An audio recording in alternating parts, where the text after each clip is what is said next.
9 News. Tonight, residents are keeping an eye on the banks after the McKenzie River was filled to the brim with excess rainwater, and the rainfall is far from over. We thank you for joining us for this special edition of KEZI 9 News. I'm Ariel Yakabazi.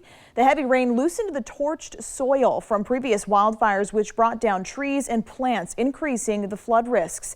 KEZI 9 News reporter Noah Chavez spoke with the McKenzie River Trust on their plans to reduce flooding for years to come.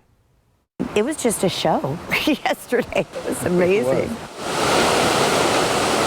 A show of roaring water and floating debris on the McKenzie, with the water rising in some areas and flooding in others. Well, you can see here the leaf line, and that's how high the river got yesterday.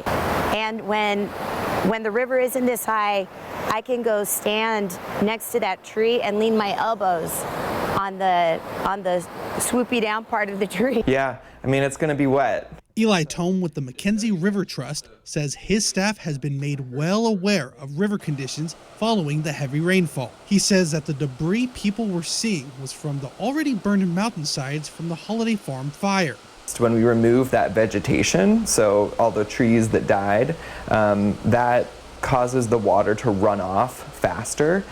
Before, it would have been held up and kind of slowed down in the needles of the trees. It slows the water from hitting the ground. Down the McKenzie, away from the Lieberg Dam in Walterville, river conditions appeared calm. However, its height was still a concern to residents. See the deck boards there? They're just kind of floating out there. My pump that irrigates the land sits in there. We had to pull that all out because it's normally above the water 360 days a year. Right now, that thing would be under about 3 or 4 feet of water.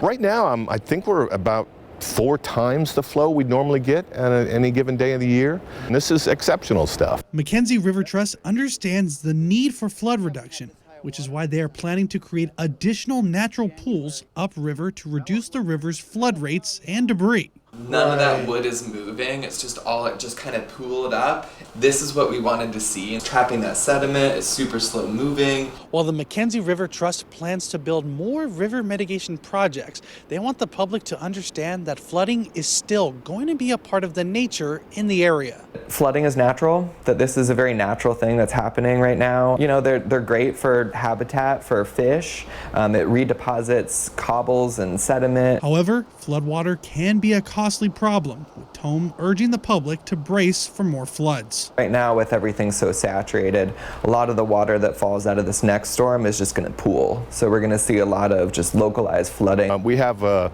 generators and spare water and all the good stuff you're supposed to have in the event we lose power and something bad happens here. I'm just going to keep my eyes on everything because there's a lot more coming. Reporting at the McKenzie River, Noah Chavez, KEZI 9 News.